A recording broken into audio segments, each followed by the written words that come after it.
Salut à tous les gars, j'espère que vous allez bien. Ok, on est parti pour un décryptage de l'UFC 304. Allez, c'est parti. L'intro.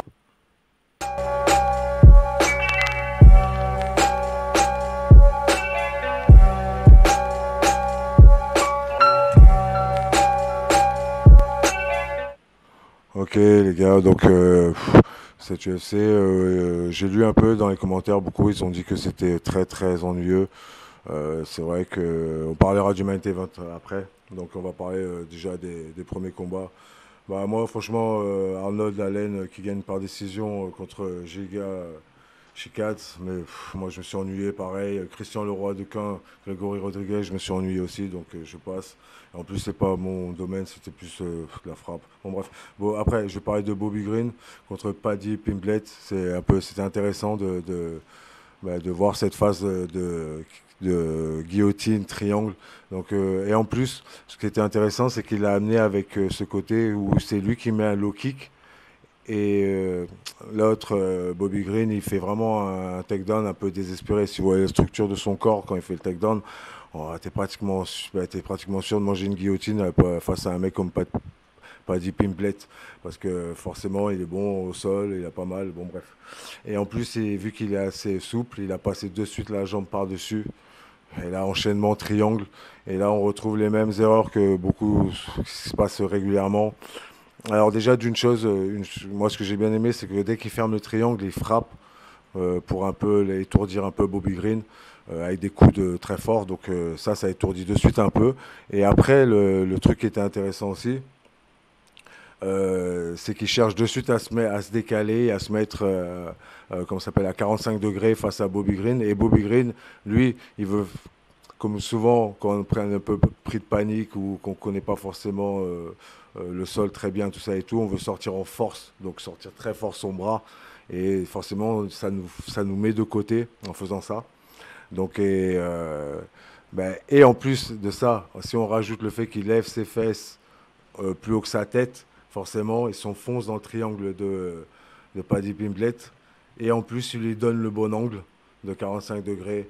L'autre, il était parfaitement placé.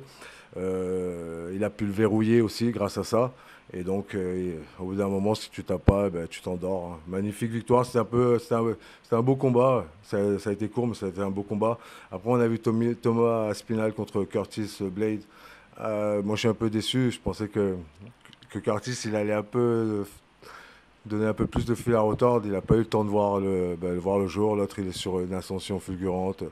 Ah, de suite, il le contre avec une gauche, droite. Ça tombe de suite. Il lui monte dessus. Après, il envoie des radiateurs en fonte. Et voilà, ça y est, c'est fini. Une minute, on passe à la suite. Après, on va parler du main event, Léon Edwards contre Belal Mohamed.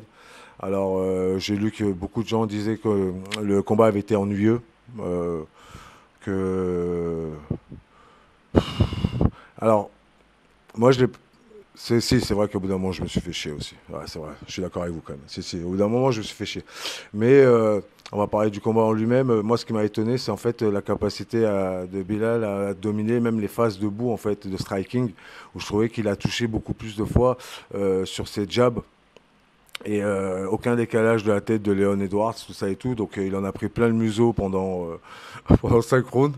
Voilà. Après, c'était un match, franchement, il y a eu des gros takedowns. D'ailleurs aussi, on va parler des takedowns de Belal Mohamed. C'était intéressant parce que la phase qu'il fait où il tient et à partir du moment où il est dans votre dos, il rentre la main intérieure et vous savez, il la met comme ça, parallèle au sol, pour pouvoir vous soulever en fait. Et c'est beaucoup plus facile à soulever. Et après, c'est parti direction New York City. Et l'autre, il a atterri sur la tête, atterrissage sur le front. Voilà, donc ça c'était beau la technique qu'il emploie dès qu'il est dans le dos, de passer la main à l'intérieur, bam, de soulever, de jeter comme ça. Euh, Après, c'est les phases de sol en fait, même des deux côtés. Hein, parce que Léon Edwards aussi, il a eu ces phases où il était dans le dos, mais c'était ennuyeux. Alors, je sais que c'est dur avec les gants, hein, je sais que c'est du MMA, je sais que truc et tout, mais je sais pas, pourquoi pas essayer de remonter, frapper en haut de la monte, tout ça. Est-ce qu'il y avait une peur de perdre des deux côtés? Je sais pas trop. Parce qu'en fait, les triangles, c'était pas possible de toute manière qu'ils marchent. Parce qu'à partir du moment où on est dans le dos de quelqu'un et qu'il y a un décalage entre ses omoplates et notre poitrine, à partir du moment où ils ont créé bam, ce petit décalage-là, ça devient dur de frapper. Pourquoi pas prendre la montre plutôt et essayer de tabasser. Euh, Moi, je suis pas, moi personnellement, je fais du jiu-jitsu brésilien et tout, et bien sûr, je supporte ça. Mais si je suis en monte, je vais pas essayer de vous faire une clé de bras, hein. Je vais vous frapper avec des coups, des trucs jusqu'à que vous tourniez. Et là, si vous me donnez l'étranglement, je l'étrangle. Mais enfin, ça serait plutôt c'est plutôt ma façon de voir les choses. Donc, moi, j'aurais, bon bref. Après, c'est sûr, voilà, au bout d'un moment, c'était ennuyeux. Il se passait rien de spécial. Même au niveau du grip, vous savez, du grip au niveau des mains. Moi, j'ai regardé un peu beaucoup le jeu de défense qui s'est passé. Moi, je pense qu'il y avait vraiment des phases où ils auraient pu ou remonter, on monte, ou même, même tenter un truc un peu comme il avait fait Khabib contre Conor McGregor, quand il lui arrache carrément la tête avec le menton, tout ça et tout. Pourquoi pas faire un truc vraiment en force comme ça, je pense.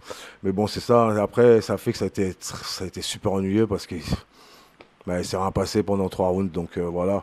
Après, debout, domination de Bilal. Et juste à la fin, il y a eu un petit sursaut d'orgueil de Léon Edwards. Alors, il y en a qui disent qu'il était fatigué, mais bon, comme je dis, il y a toujours une raison hein, pour perdre, hein. Mais il a quand même perdu. Franchement, que ce soit debout ou sur les takedowns, je pense que ça a marqué les esprits aussi, les takedowns. Parce que des fois, les takedowns, c'est pas vraiment style, comment on appelle ça, ça va pas faire mal, forcément, mais ça impressionne et ça reste dans la mémoire des juges. Donc, et puis même debout, les jabs, les phases debout, il a dominé, je trouve. Au sol, ça a été kiff-kiff. Comme je dis, à partir du moment où le triangle est fermé, mais que vous êtes déjà décalé, voilà. Peut-être reprendre la monte, enfin bref. Ça a été un combat ennuyeux. Voilà. Dites-moi ce que vous en pensez dans les commentaires. Laissez un like. Allez, on se voit plus tard. Os. Allez, à plus les gars.